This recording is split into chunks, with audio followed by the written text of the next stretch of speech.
Hey folks, happy Friday. Welcome into the Cam Rodgers Show on this April 6th, 2018. I am, of course, Cam Rodgers. Who else would I be? Follow me on Twitter, at Mr. Rogers99. We're sponsored by Mizzen & Main today. I've got you covered for the next hour, getting you set for your weekend. And as always, we will start things off with the latest NFL headlines. Eric Decker, what's the deal with him? Odell Beckham Jr., is he on his way out? And Colin Kaepernick in that ongoing collusion case against the NFL. What's the latest update there? I've got you all covered with all of those stories. And then after, I've got my top 5 teams that are perfect for Colin Kaepernick. So I'll count you down from number 5 all the way to number 1. And of course, golf's biggest stage, the Masters, the 82nd edition, is going on right now. So I'll update you guys in terms of the leaderboard, recap what went down in round 1, and a look ahead to the weekend. And then a final word on the latest surrounding Dez Bryant and his future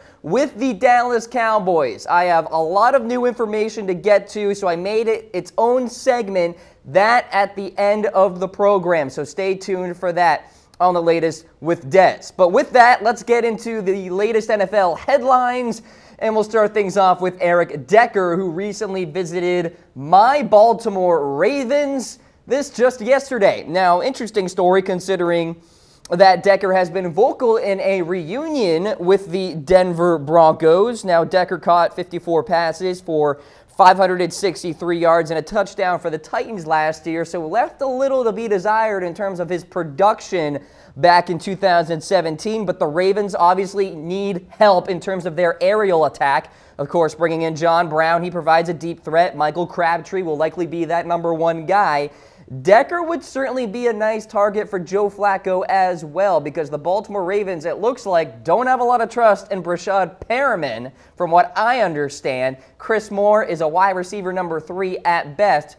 So if the Ravens could somehow lure Eric Decker into Charm City, that would certainly mean a lot for Baltimore, but certainly don't write off the Denver Broncos and the potentiality that Decker could go back there, because Denver, of course, drafted Eric Decker. Denver's kind of home to him. He's been vocal about how it's kind of a homecoming opportunity for him. Now, Eric Decker, obviously not the wide receiver he once was, but I still think he is a viable red zone target. And for Ravens fans, they've grown pretty restless with the production on offense, particularly with 2017, and rightfully so. And you can point to many different areas of this. Number 1, Joe Flacco has to play a lot better in 2018. Not just from a production standpoint, but also from the standpoint of actually making the Ravens feel good about themselves with this whole contract and the massive cap number that Joe Flacco has. Of course, cashing out Flacco did after that Super Bowl victory, and for the Ravens, it's been a 3-year playoff drought now. And Ozzie Newsome understands that they got to improve the wide receiver core, and obviously Baltimore is really helping things out there with the John Brown addition and the Michael Crabtree. Perhaps Eric Decker is up next. I do have my concerns about that offensive line for Baltimore, especially with Ryan Jensen center moving on out. So now you got a hole on the interior there. So a lot of question marks for Baltimore as they go forward this offseason, but perhaps they bring in Eric Decker and help bolster that wide receiver core. All right, moving on now to the Buffalo Bills and Richie Incognito. How about this? So Incognito he's one of the greater characters, shall we say, out there in the NFL. He's always an entertaining one. Now, he recently fired his agent on Twitter, and we have a screenshot of the tweet. In a sense, I guess you could say he kind of pulled a President Trump, because I'm pretty sure President Trump fired somebody on Twitter recently as well. So there you go. You are fired. I wish you guys nothing but the best moving forward. Thank you all for your help and guidance along the way. It's time for me to go in a new direction. Now, this could be a really delayed April Fool's joke, or this could actually be a real thing. And I'm thinking it's the latter. I think Incognito actually did fire his agency. Why? Well, you look at the numbers. His base salary got reduced from $6 million to $3 million, and Richie Incognito, isn't a bad offensive lineman. He ranked inside the top 15 according to Pro Football Focus a year ago. So when you see your base salary shrink, that did clear $1.675 million in cap room for the Bills. But maybe Incognito wasn't so thrilled about how this all went down here. So I'm thinking it's an actual thing here, that this is not an April Fool's joke. In Richie's defense, again, he's a good player. There shouldn't be any reason for him to see his base salary reduce. I think the Bills probably should have looked elsewhere for a player that maybe they're overpaying. Richie Incognito, probably not one of those people. But there you go. He took to Twitter to fire his agency. So that's one way to go about it. I wonder if more players are going to start doing that. Maybe that's a fad now. Something to do on social media these days. All right, let's check in with the Browns. A lot of turnover at the quarterback position. Now, the Browns are shopping Kevin Hogan. So, of course, reports surfaced a couple of weeks ago that the Browns are going to shop Cody Kessler. They traded him to the Jacksonville Jaguars. Kevin Hogan now on the chopping block, shall we say. The turnover here continues because, of course, Tyrod Taylor is now a Cleveland Brown. Drew Stanton is now a Cleveland Brown, and it's going to be Darnold, Rosen, Mayfield, Allen that's going to be a Cleveland Brown. So 3 new quarterbacks, so they got to get rid of somebody, and Kevin Hogan going to be the odd man out here. 2016 5th-round pick with the Kansas City Chiefs, and he does have some starting experience. He did start last year for 1 game against the Houston Texans. Here's his stat line. 20 of 37, 140 yards, a touchdown, and 3 interceptions. So not particularly great. I think he's a career backup. You know, when you're a 5th-round pick, the expectations obviously aren't sky high. And the story goes, of course, he signed to the Cleveland's practice squad after failing to make the 53-man roster, but did eventually become a starter for Cleveland once the Browns were trying to figure out the quarterback situation, and looks like they're revamping things. So Kevin Hogan could be on his way out pretty darn soon. We'll see what happens going forward with him, but he probably won't have a starting opportunity, I wouldn't think, in 2018. This guy will be a starter for the Denver Broncos. Marquette King staying in the AFC West here. Now, my original headline was, well, Denver's interested in him, and, you know, Marquette's agent has been vocal about going to Denver, and, well, I had to change the headline to, it's happening. Marquette King signing with the Broncos here, and reportedly, revenge is a factor in this one, obviously, because of Marquette King getting cut, and, you know, he kind of wants to play in the AFC West and have his opportunity to play a couple of games against the Oakland Raiders in 2018, at least 2 games. Could be a playoff matchup in 2018, who knows. 3-year deal worth $7 million. Marquette King, one of the great characters out there in the NFL, Incognito is one of them as well. So King, another character in the National Football League, and his agent recently said Marquette would love an opportunity to just visit. Well, I guess you can skip that and just go right to the signing. Now, punting for Denver was average a year ago. They were 14th in punting average in 2017.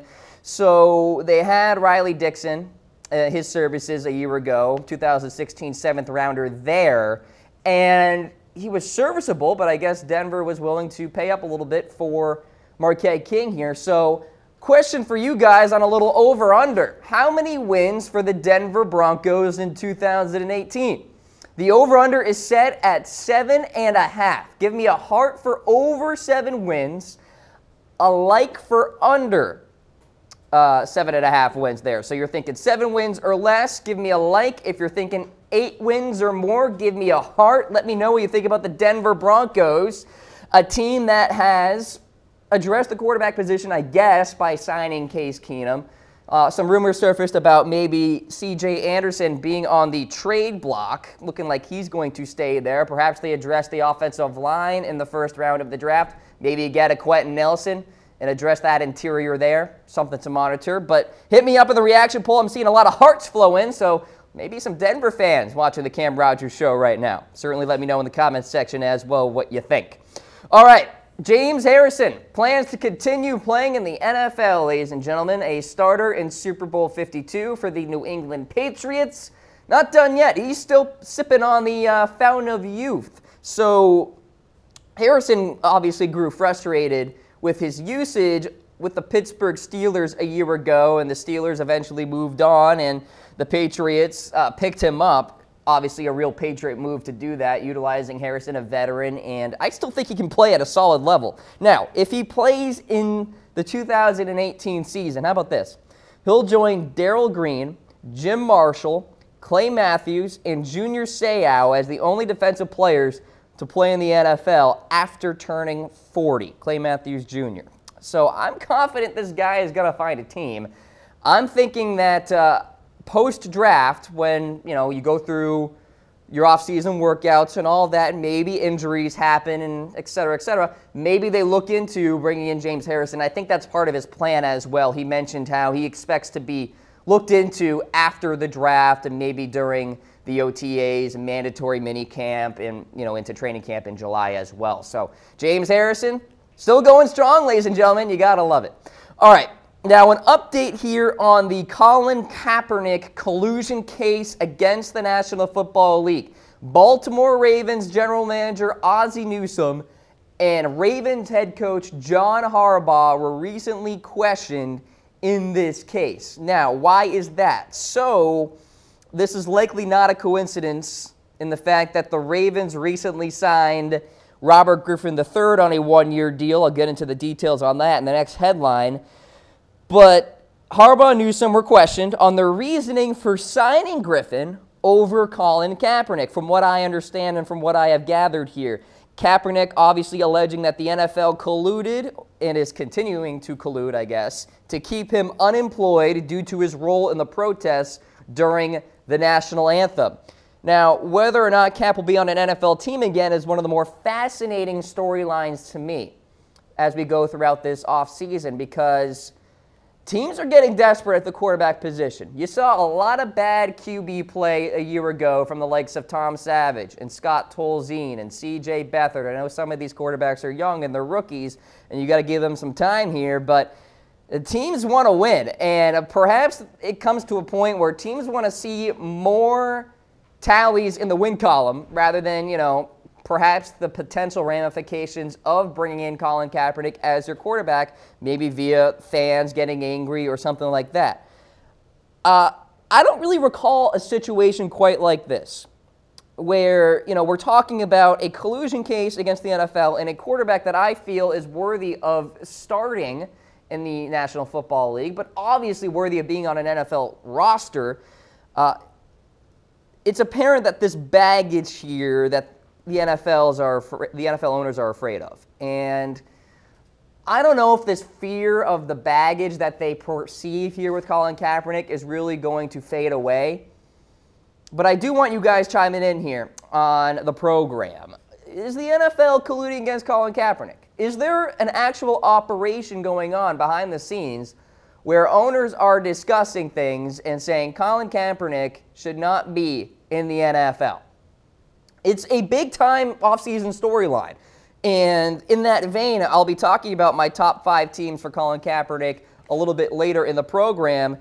Everybody chiming in the comment section. Peter Dean saying starting. He's laughing at me because he doesn't think Colin Kaepernick should be a starting quarterback. Peter, I think he should have an opportunity at least. Tyler in the comment section as well. We have Derek Howell chiming in. Keep hitting me up in the comment section. I do appreciate when you guys chime in here on the Cam Rodgers Show. And this NFL collusion case is ongoing, and General Manager Ozzie Newsome, Head Coach John Harbaugh are at the center of it. Now, whether or not they deserve to be questioned is another story here. Maybe they just felt that Robert Griffin III was a better quarterback than Colin Kaepernick. They have the right to think that way. And so, perhaps the questioning is just part of the procedure that's going on here. The debate goes on, the storylines go on. Colin Kaepernick, the reality is he is still unemployed, still trying for an NFL comeback. We'll see if he can make one happen. Now, the details with Robert Griffin III. It's a one-year, $1 million deal.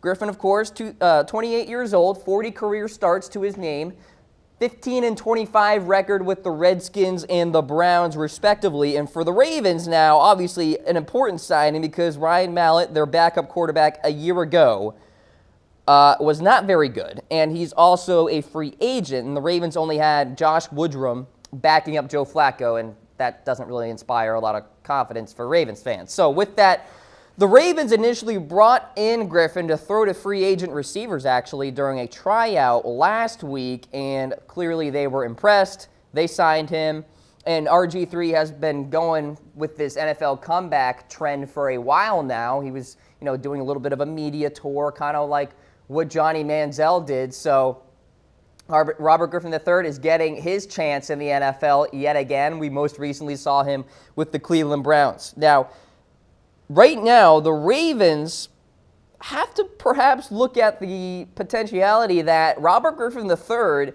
could light a little, fire under Joe Flacco's butt to get his, stuff in gear here and his skills in gear for 2018. Joe Flacco obviously did not see Ryan Mallett as a threat.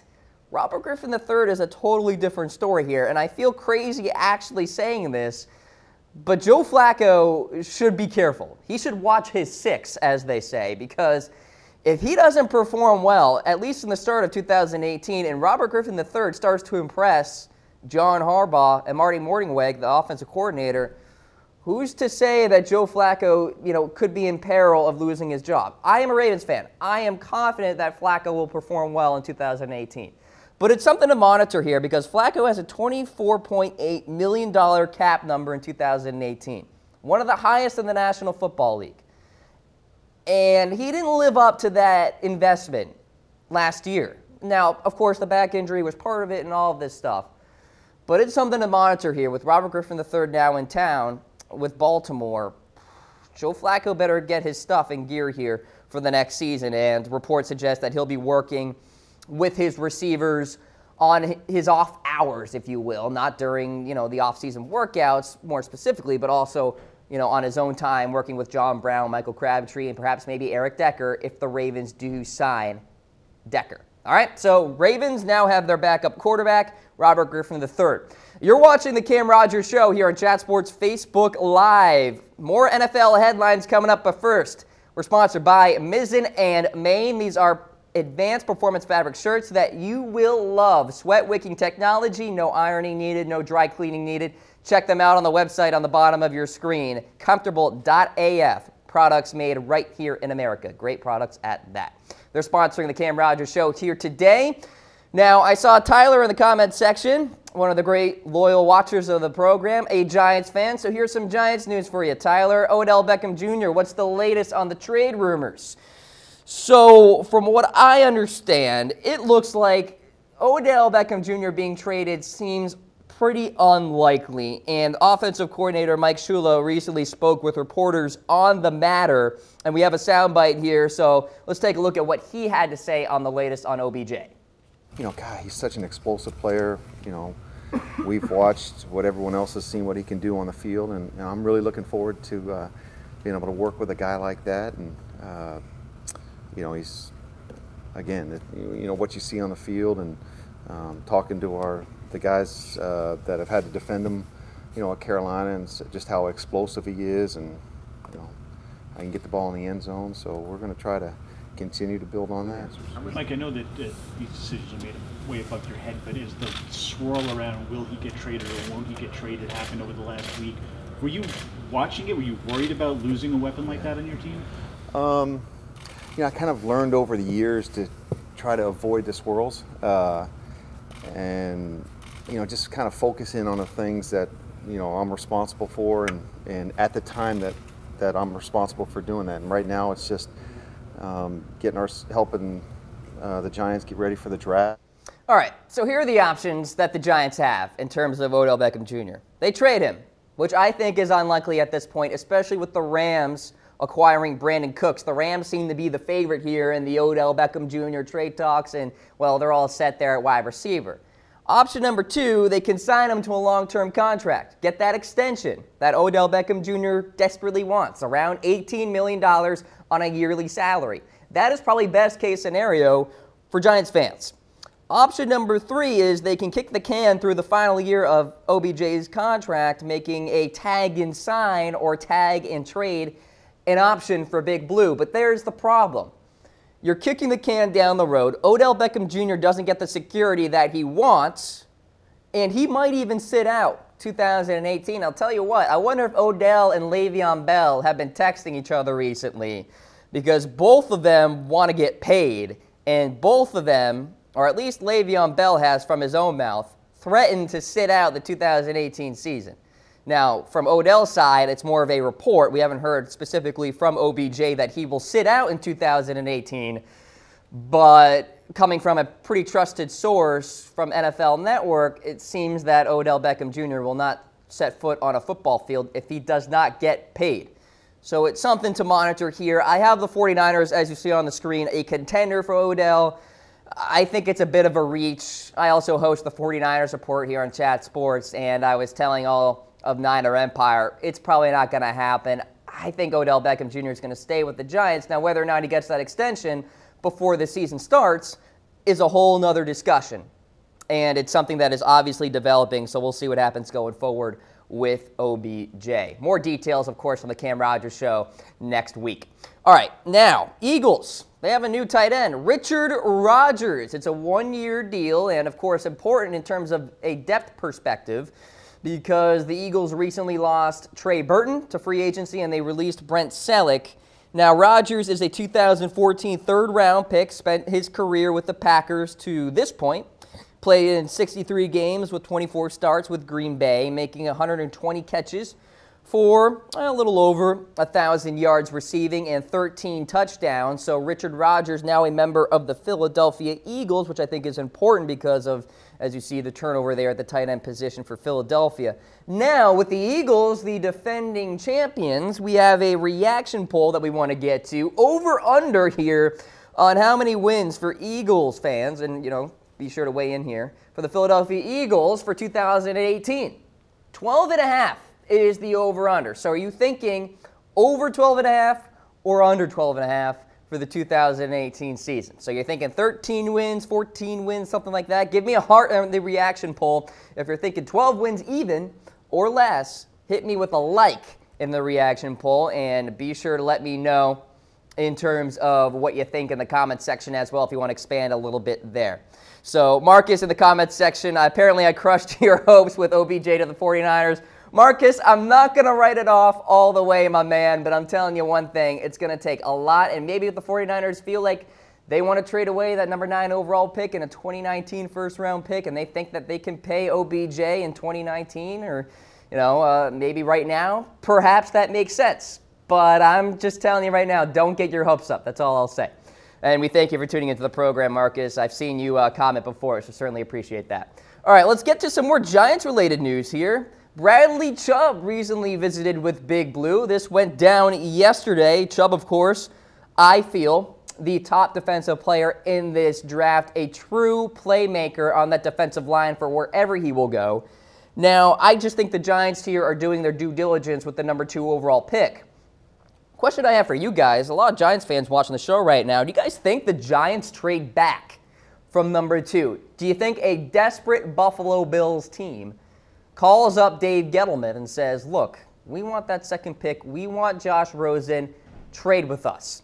It's something to kind of monitor here. Now, the Giants also recently put Chubb through a private workout on campus, so something to think about there. And on the depth chart, you could have Olivier Vernon on one side and then Bradley Chubb on the other side at the defensive end position. So that's fairly enticing if you're a Giants fan. And in Dave Gettleman's first stint with New York, you look at the following draft picks: Pierre Paul, Matthias Kiwanuka, Justin Tuck, Osi Umenyor. They were all taken in the first 3 rounds from 1999 to 2012. So Gettleman has a little experience there in terms of going for those big-time defensive playmakers. So I'm almost like talking myself into thinking the Giants are going to go Bradley Chubb at number 2 overall. But that would be pretty crazy, especially considering they'd be skipping out on either Darnold or Rosen and Saquon Barkley. So something to monitor there. And let me know what you think about the Giants trading back from number 2 overall in the comments section here on Facebook Live as well as YouTube. And Tyler, I'm just looking at a comment right now, only if it's a good deal and Sam Darnold goes first. So I'm thinking that could be a pretty likely scenario. I think Darnold goes to the Browns and maybe a desperate Bills team throws a treasure chest at Dave Gettleman and says, let us move up to number 2. And Gettleman says, sure. So we'll see what happens. All right, let's check in with the Tennessee Titans. They recently hosted Benny Logan. It's kind of amazing this guy is still on the open market. One of these solid defensive tackles out there, and defensive tackle has been a little slow, I will admit that. So Logan had 52 tackles, 1.5 sacks with the Chiefs in 2017. I think he is one of the top remaining defenders out there on the open market.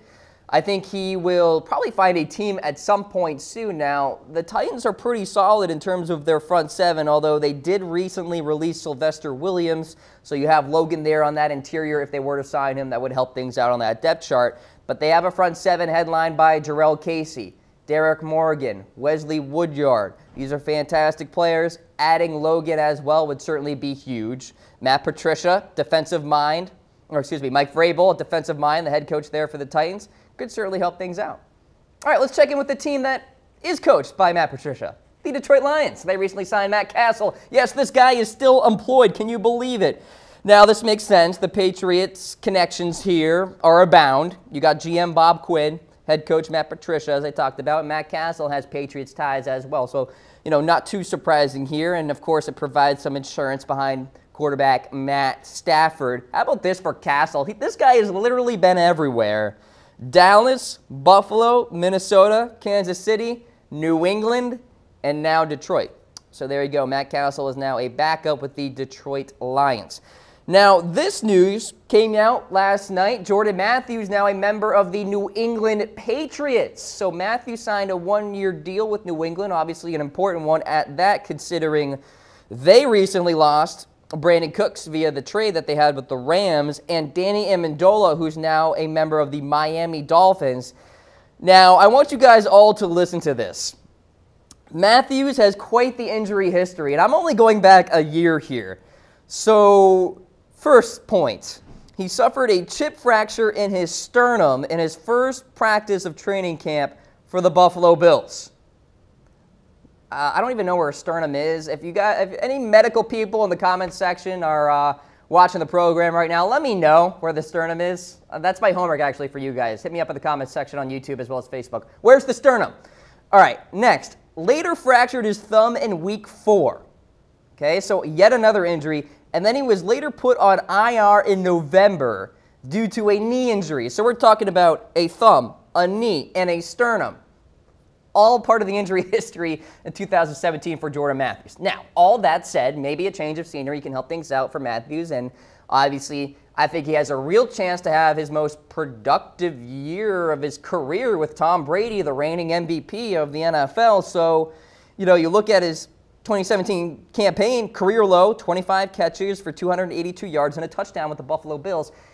And that's sort of understandable considering that, one, he only played in 10 games, and two, the Buffalo Bills weren't exactly airing it out a lot, and even when they did, they weren't all that effective. So we'll see what happens here with Tom Brady and the Patriots, because I think Jordan Matthews might actually get a pretty solid target share with New England. And just thinking from a fantasy perspective real quick here, if any of you guys play fantasy football, I think Matthews would be a sneaky sleeper. I mean, you look at the competition, yeah, there's Chris Hogan, yeah, there's Julian Edelman, but Danny Amendola is gone and Brandon Cooks is gone, so Jordan Matthews could see his fair share of targets. Philip Dorsett's still on that depth chart too, so we'll see how much target share he'll get with Tom Brady, but Philip Dorsett is kind of regarded as a draft bust at this point, so we'll see what happens there. All right, those are your latest NFL headlines here on the Cam Rodgers Show, sponsored by Mizzen and Main. Head on to comfortable.af and check out these fantastic performance fabric shirts, but not just shirts, sweatshirts, pants, hats, and so much more. Mizzen and Main sponsoring the Cam Rodgers Show on this Friday morning. All right, so I talked about how there is the ongoing collusion case against the NFL by one Colin Kaepernick, and Ozzie Newsome, John Harbaugh recently questioned all of that, and we're entering a point in the season, in the offseason, where maybe Kaepernick could eventually get some calls from teams, especially teams that are desperate to try to find that answer at the quarterback position. So with that, I have ranked my top 5 teams that could sign Colin Kaepernick here, and in my eyes, I think they're all perfect for Colin Kaepernick. So let's go with number 5 here, and we'll start things off with the Denver Broncos. Now, the Broncos quarterback situation is rickety, to say the least. Of course, they signed Case Keenum. But are you guys really buying into Case Keenum being a quality starting quarterback 2 years in a row? Right? I mean, we know who Case Keenum is. If you look at the entirety of his career, you look at the entire sample size, He's not a good quarterback, and he's not a top 15 quarterback in my eyes. Now, last year he was, but if you're John Elway and your Denver leadership here, are you banking on Case Keenum and, rolling the dice a little bit here that maybe, he'll be good again? It certainly is a roll of the dice, like I just said. Now, even if he does play well, Paxton Lynch has proven not to be a quality backup quarterback. All right, so I think the jury is no longer out on Paxton Lynch. He's not good, and I don't think he's going to get good. So in that vein, I think Colin Kaepernick at least would be a viable backup option for the Denver Broncos. I have the sense of what is there to lose here if you're Denver? You lost out on the Kirk Cousins sweepstakes, and sure, we'll monitor what they do at number 5 overall in terms of drafting a rookie quarterback. Now, I will point this out. Last August, Vance Joseph didn't rule out bringing in Colin Kaepernick when Denver was dealing with the shoulder injury to Paxton Lynch. Vance Joseph had to address questions about perhaps bringing in Cap as a quarterback, whether it was a starter or in a backup role. He certainly didn't say that he didn't want Kaepernick on the squad. And last November, Kaepernick's agent identified the Broncos as a possible destination for Kaepernick. So that's another point in favor of putting Denver here. Now, one other thing worth noting. John Elway is a big President Trump supporter, and as we know, Trump has been quite, shall we say, vocal about, the kneeling and all that has gone on during the national anthem. And that said, Kaepernick has said that he won't kneel if given a chance in the NFL. So, if you look at that, okay, he's not going to kneel during the national anthem anymore. And Eric Reed, a safety, former safety for the 49ers, has said the same thing. What's the holdup? That's what I want to know. If he's no longer going to do something that you don't want him to do, why are you still waiting out and not giving this guy a shot? So Denver's at number 5 on my list. Checking in with number 4 here. We'll stay in the AFC West. And I've got the Los Angeles Chargers on this slot. So this is a situation of an aging quarterback with little insurance behind him. So Phillip Rivers is 36 years old. His backup is Geno Smith. And I know they just signed this guy, but Geno Smith is not good. Now, word is that the Chargers may be in the running for a rookie quarterback, similarly to the Denver Broncos. But even still, I think Kaepernick would make sense here. So, yeah, we can kind of monitor the rookie quarterback situation with the Chargers, and maybe they trade up or something like that, or maybe they can somehow grab Lamar Jackson at number 17. From what I'm hearing, they're possibly interested in Lamar. And Rivers is as durable as they come at quarterback. There's no doubt about that. But, again, he is 36 years old. He's also not Tom Brady, where, I doubt Phillip Rivers will win an MVP the rest of his career. It's just a fact. So, in that vein, there's still the possibility that Rivers could get injured if the offensive line doesn't perform well or anything like that. And then you're trotting out Geno Smith to play quarterback. And Giants fans know this well. Geno Smith started for a game in 2017. Spoiler alert, he wasn't good. So there you go. They still have a talented team around Rivers, by the way. And if Rivers does get hurt, God forbid, you can trot out Colin Kaepernick, and you got a quality team around him. Melvin Gordon at the running back position. Keenan Allen is a really solid wide receiver. In fact, one of the under-the-radar top 15 wide receivers in the NFL. You got Hunter Henry there at tight end who's emerging. Virgil Green recently signed. He's going to help in run blocking. Plus a fantastic defense. We'll see what they do with Trey Boston. He's a free agent. Maybe Boston comes back, but you got Casey Hayward, one of the premier cornerbacks in the NFL that nobody seems to talk about. Trevor Williams as well, a really solid corner. So all of that kind of fits in with potentially Colin Kaepernick coming on over to the LA Chargers. Let me know who you think is the best fit, though, for Colin. Hit me up with the team that you think should look into Colin Kaepernick to play quarterback. Not even in a starting role. I'm just talking about maybe as a backup, as a third stringer. Maybe just to bring him in to work out. It doesn't have to be something extreme here. So certainly let me know with your thoughts here. And, see Tyler, Jay, Theo all chiming in about what they think. All right, so keep it up. Appreciate it. All right, let's get into team number 3 here. the New England Patriots. Yes, I've got the Patriots here, and for a few reasons. Number one, the Patriots have a backup by the name of Brian Hoyer. As you see in parentheses, not good. Now, Brady will be 41 years old once the season starts in 2018. And there's also been chatter about New England may wanting to grab a rookie quarterback in the draft. That's fine.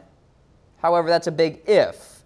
And it's possible, you know, they flaunt their draft capital that they have within the first couple of rounds and see what they can do. Apparently, they have their eye on Josh Rosen. And that's coming from, you know, an anonymous source too. So, you know, take that with a grain of salt. And they also have the Bills to compete with in terms of trading up to get Josh Rosen too, because I think the Bills like Rosen a lot in the draft. But why not give Colin Kaepernick a workout, see what he can do with the New England Patriots? At the very least, he'd be better than Brian Hoyer and provide a unique challenge for Patriots defenders during OTAs and mandatory minicamp and training camp. Because Tom Brady is the ultimate statue, you know, pocket passer. Colin Kaepernick, not so much. He can move. He's deceptive. He can kind of challenge Patriots defenders during camps.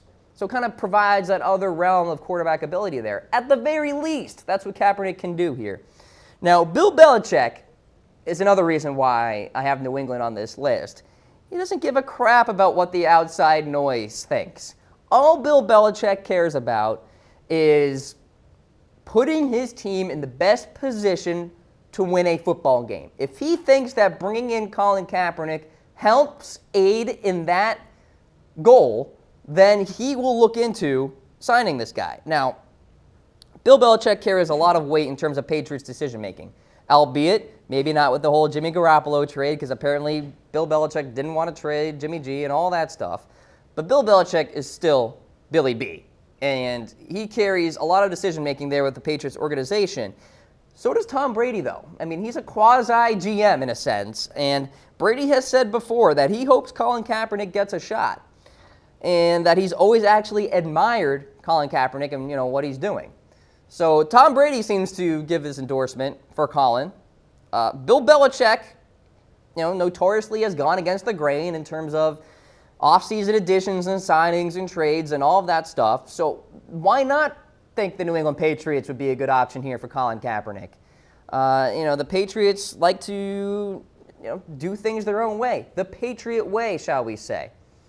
And, you know, there's an opportunity there to kind of slight Roger Goodell as well. We know how the Patriots and Roger have their little rivalry, and with Colin Kaepernick and that ongoing collusion case against the National Football League, ooh, that'd be a fun headline there if the Patriots bring him in and just be like, ha, take that, Roger, something like that.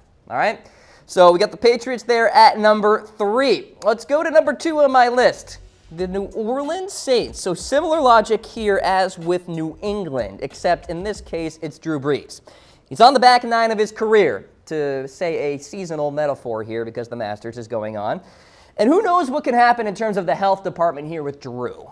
Now, I'm not saying that he's going to get hurt or anything like that, but Drew Brees did once say that he'd be interested in having Colin Kaepernick aboard with the New Orleans Saints if, you know, it makes sense for the interests of the team. Drew Brees is also 39 years old. He's not quite Tom Brady age, but, you know, he's getting up there. Sean Payton, meanwhile, has once, you know, been vocal about supporting his players if they choose to kneel or whatever the case may be during the national anthem.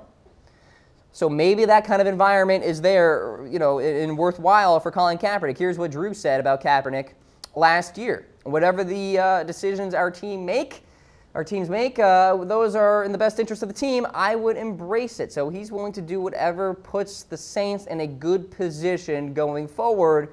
And if the team thinks that Colin Kaepernick going on to that roster makes the Saints a better team, then Drew Brees would embrace it. Now, the Saints recently signed Tom Savage as Brees' backup. Savage is quite awful, okay? In 2017, 56 completion percentage, 5 touchdowns, 6 interceptions, and a 1-6 record as a starter. I want you to look me in the eye and tell me that Tom Savage is a better quarterback than Colin Kaepernick. Come on, folks. I challenge you. Can you say it? Because it'd be pretty hard to say so. It'd be hard for me to say so because Tom Savage is not better than Colin Kaepernick at the quarterback position. I think he would be a fun addition to the Saints. I do. And, I think Sean Payton being vocal about supporting his players and whatever they do and whatever, they want to say and using the First Amendment and all that, I think is very notable, because even if Colin Kaepernick, chooses to kneel during the national anthem, which he said he will not, by the way, looks like Sean Payton would be okay with it. Now, keep hitting me up in the comments section here on the Cam Rodgers Show in terms of what you think about Colin Kaepernick and where you think he should head in the 2018 NFL season. All right, so the Saints are at number 2. Let's get to number 1 on my list. It's very obvious. It's the Seattle Seahawks for a few reasons here. Number 1, they recently released Trayvon Boykin, and so they are very much in the backup quarterback market. The Seahawks were the only team last year to actually physically bring in Colin Kaepernick for a visit. Now, the Ravens were publicly supportive of perhaps giving Kaepernick a shot, but apparently the owner, Steve Bisciotti, said no, and we all know how that happened and how all that went down. Now, the Seahawks mantra is always compete. So let me ask you this. Who brings more competition for Russell Wilson at quarterback? Colin Kaepernick or Austin Davis, who was on the roster for Seattle a year ago? Or even put it this way, Colin Kaepernick or Trayvon Boykin, who now has legal troubles and all that stuff. So another point here is Seattle's new offensive line coach, Mike Solari, was in San Francisco during Kaepernick's glory years with the 49ers. So Solari can kind of help Cap adjust to the Hawks and vice versa, help the Hawks adjust to Cap and kind of create some sort of chemistry there between the two sides. And look, a viable backup quarterback goes a long way for NFL teams out there, especially for NFL teams with playoff aspirations such as the Seattle Seahawks. Just look no further than the Philadelphia Eagles. What happened when Carson Wentz got hurt and Nick Foles came in to play the quarterback position? What happened with the media noise and all of that? Except for me. Everybody didn't buy into Nick Foles. They didn't give the Eagles a chance. I said a million times here on these airwaves that Nick Foles was a Super Bowl quarterback at the time. What happened? He went on to win the Super Bowl. All right, so backup quarterbacks mean a lot. We may not talk about them a lot because they're backups, but having insurance, especially when you're looking at a team with a really bad offensive line, especially in pass protection, and a quarterback that's, going to be ad-libbing a little bit in Russell Wilson, and that can get him into trouble sometimes. Obviously, having a solid backup quarterback there on that roster is important. Colin Kaepernick can kind of be that guy. And last season, Pete Carroll wrote off bringing in Colin Kaepernick to the Seahawks because he thought that Cap was a starter. And so he thought that Kaepernick would get offers to be a starting quarterback in the NFL. So he didn't, bring him in and didn't show any interest. Well, now we know that Kaepernick just wants a shot in the league, not a starting gig. So I think Seattle gives him that chance better than any team across the board here. All right, so let's summarize my rankings. Top 5 teams that could sign Colin Kaepernick, and I think they're all pretty good. So I got Seattle at 1, New Orleans at 2, the New England Patriots check in at number 3, the LA Chargers at number 4, and the Denver Broncos check in at number 5 on my list. You're watching the Cam Rodgers Show here on Chat Sports Facebook Live. I am Cam Rodgers. Come say hey in the comment section on Facebook Live as well as YouTube. Check me out on Twitter at Mr. Rogers99. Just wrapping up my Colin Kaepernick segment. We got a little golf to talk by the well. The biggest tournament of the year, the Masters. Round 2 is going on, but I want to recap what went down yesterday in round 1. Here's a look at the post-first round leaderboard. Jordan Spieth leading the way yet again. This is not a graphic from 2 years ago or from last year or anything like that. He is leading, again, at 6 under par, at a 66 yesterday. Spieth has led at the Masters after a round 9 times now. All right? So that's tied with Tiger Woods and a couple of others and behind the following players: Jack Nicklaus, Arnold Palmer, Gary Player, Raymond Floyd. All right? So that's pretty good company. Sam Snead there, by the way, at 9. And then you have Hogan and Watson at 8. So Jordan Spieth is just 24 years old, and he has tied Tiger Woods for the amount of rounds led at the Masters tournament. It was the 8th time in his past 13 rounds at the Masters that Spieth ended a round with a lead. Consecutive birdies at numbers 13, 14, 15, 16, and 17 yesterday. He did bogey the par 4 18th. So, he dropped back to 6th, but still in very fine form. Good position. Spieth has finished inside the top 11 in all 4 of his Masters starts. Second place finish in 2014 when he lost to Bubba.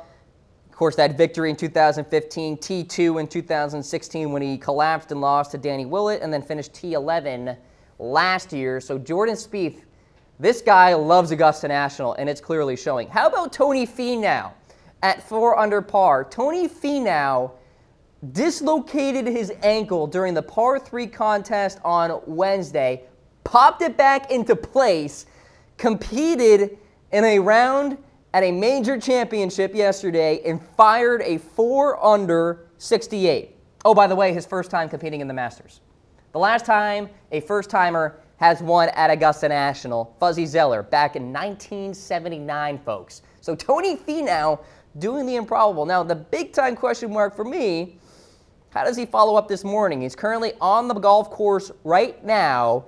Can he put up another solid number, or is that ankle going to start, getting swollen and all that and starting to feel some after effects? Because sometimes, when you have those acute injuries out there, medical lingo, you have kind of a delayed reaction of getting swollen and all of that. So maybe Thursday, more adrenaline. Maybe Friday, more soreness. We'll see.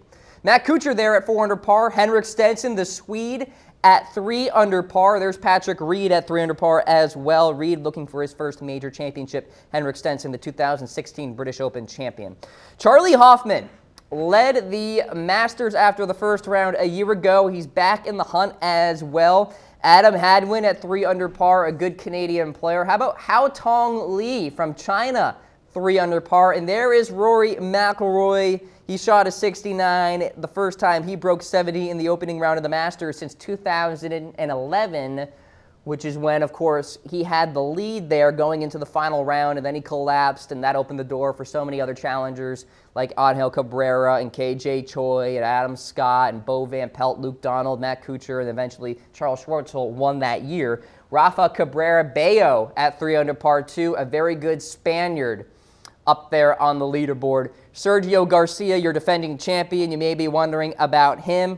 He actually had a 13 on a hole yesterday. So, hey, these guys are good, but, they're just like us sometimes on the golf course. A couple of amateurs. So, Sergio Garcia, though, handled it with really good grace. All right, let's take a look at the tee times for today. You may be wondering when Eldrick taught Tiger Woods tees it off. He'll tee it off at 1:27 Eastern Time this afternoon. He played in the morning yesterday, so afternoon today, with Mark Leishman, who had a good round yesterday. He actually has a top 5 finish at the Masters. If you go back to 2013, really good wind player. The wind was up yesterday morning. If that continues, into Saturday, where we're expecting a lot of rain, Mark Leishman could rise up that leaderboard. Tommy Fleetwood, one of the premier ball strikers on tour. 138 today. Sergio on the course. He's just trying to save his butt from getting cut. Justin Thomas has a chance to become the #1 player in the world, but he's at +2. He's got some work to do if he wants to get to that spot. And then there's Doc Redman, the amateur sophomore at Clemson. Then at 1:49 Eastern Time, there is Jason Day, a major champion, Henrik Stenson, a major champion as well, and Bubba Watson, a 2-time Masters champion. Henrik, he doesn't have a top 10 in the Masters tournament, and yet he's right there. Had a good round yesterday, so we'll see if he can continue that momentum. Jay in the comments section, he likes Rory. He thinks Spieth's going to get the Masters win. I'll show you Spieth in a matter of moments here, but first, Phil Mickelson, Ricky Fowler, and Matt Kuchar are on the golf course as we speak. They just teed off a few moments ago. Mickelson, of course, if you watched Wednesday's program of the Cam Rodgers Show, will win the Masters tournament. I'm projecting him to capture the victory. Ricky Fowler, though, he had a solid round yesterday, a really good rally in the back 9 in his first round to collect some birdies there. Matt Kuchar, as steady as they come. I think he's probably one of the best players on tour without a major. He and Ricky Fowler in that conversation there. So those three are on the golf course. And so are these three. At least they're standing there on the tee box. They tee off in about 3 minutes. Jordan Spieth, Alex Noren, the Swede, and Louis Oosthuizen, who was once a bridesmaid at the Masters tournament. Jay thinks Spieth is going to get it done. I think he has a very good shot at doing so because Jordan Spieth loves Augusta National, and I don't think his love of the golf course compares to anyone else. Maybe Mickelson, maybe Woods up there, but Justin Thomas recently said that everybody likes playing Augusta, everybody likes playing in the Masters, but not quite like Jordan Spieth. And I'm telling you, that putter is starting to get hot. He looked confident with his irons yesterday, one of the premier players in strokes gained approach. So all of that is really piling into where this could be a Jordan Spieth run away with things kind of Masters tournament. And I hope that's not the case because I like uncertainty when I watch a golf tournament. I don't like when a player runs away with things. But if there were to be somebody who does that, it's Jordan Spieth. All right, so they're about to tee off in a matter of moments there. So the round of the Masters here today will certainly be an interesting one. Round 3 tomorrow will be even more interesting. Like I said, 100% chance of rain. So the cut happens today. The top 50 players and within the 10 shots of the lead will compete on Saturday and Sunday. So there's a look at your first round leaderboard there with the Masters tournament. One of the great tournaments there on the PGA Tour. And the first major of the year as well. Augusta National looking pretty good too. You're watching the Cam Rogers Show here on Chat Sports Facebook Live, presented by Mizzen and Main. Check them out. Comfortable.af is the website for these fantastic performance fabric shirts that you will love. All right, folks.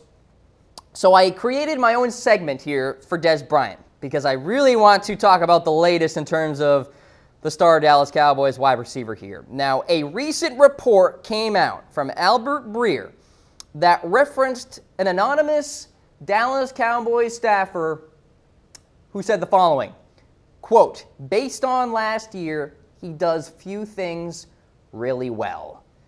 Wow. We're talking about Dez Bryant, a guy who was owed $12.5 million next season, carrying a $16.5 million cap number.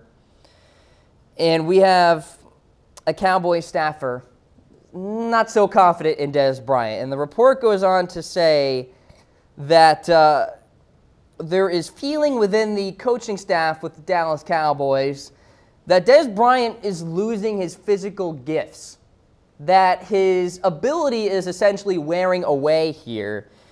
I think this is no longer just hot air, guys.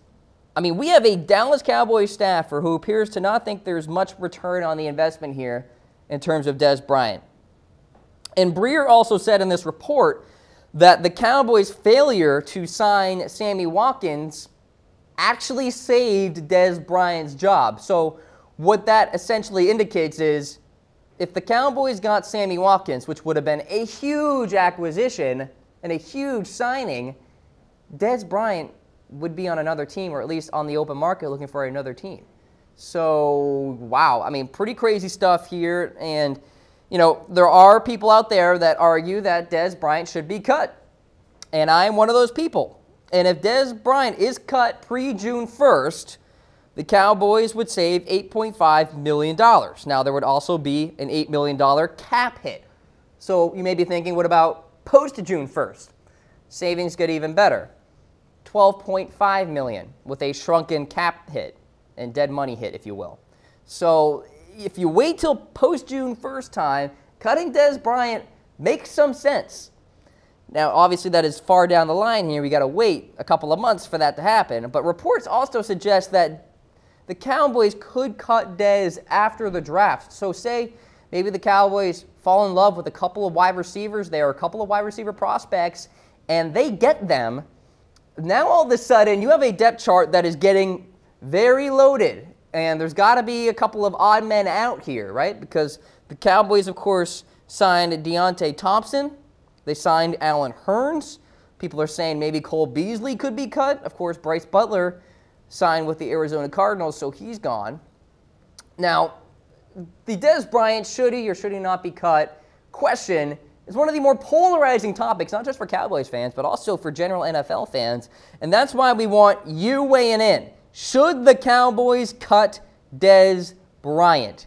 Hit me with a heart in the reaction poll if yes.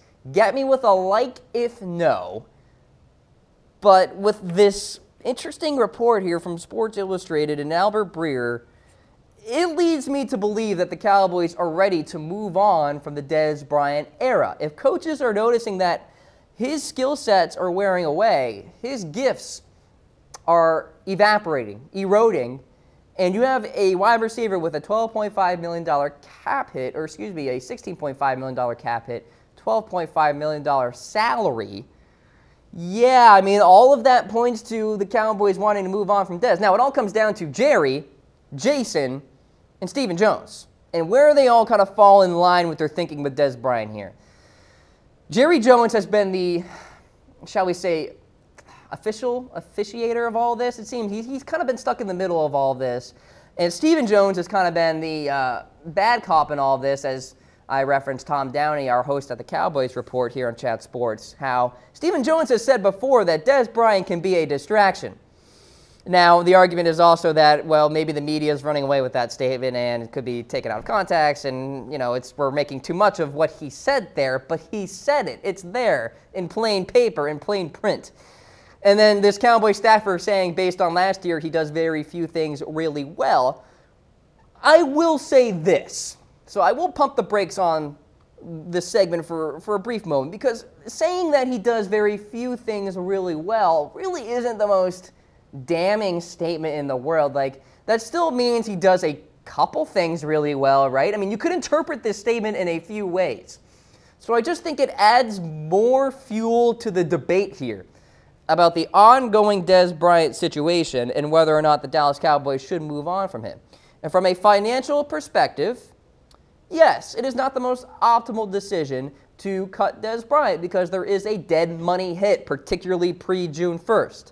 But if you're thinking post-June 1st and you're getting $12.5 million in savings, yes, there's a little bit of a dead money hit, but it's not as much as pre-June 1st. Why not do it, especially if you are within the camp in the Cowboys head coaching staff that feels that Dez Bryant is a distraction, that feels that you need to move on. You need to make the symbolic cut, if you will, where you were creating a new era in the wide receiver core.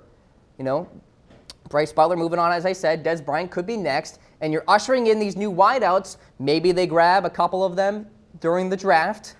And you see Allen Hurns and Deontay Thompson start to come to the fold here as impactful wide receivers. I'm not saying it's going to happen. I'm saying that that could be the thinking for some folks within the Dallas Cowboys leadership and head coaching staff and coaching staff in general. So something to monitor there. Cowboys staffer calling out Dez Bryant, and this situation will only get juicier, I'm telling you that much. So certainly hit me up in the comments section. Let me know what you guys think about the ongoing ordeal with Dez Bryant and the future of him. A lot of Cowboys fans think cut him. A lot of Cowboys fans think keep him. So we'll see what happens going forward. Of course, I'll have more on the Cam Rodgers show. All right, folks, one final thank you to Mizzen and Main for sponsoring the program here today. Once again, check them out, comfortable.af, for these advanced performance fabric shirts that you will love. If you missed any of the video today, don't you worry. Keep it right here. We're looping it for you. You can get the podcast version of the Cam Rodgers show as well for iPhone users. See that website at the bottom of your screen, chatsports.com/Cam Show. That's how you can get the Cam Rodgers Show podcast. Download, subscribe, and get me wherever you go. All right, ladies and gentlemen, enjoy your weekend. Check me out on Twitter as well. Let me know what you think of the show. I'll see you back here Monday morning, 10 o'clock Eastern Time. Take care.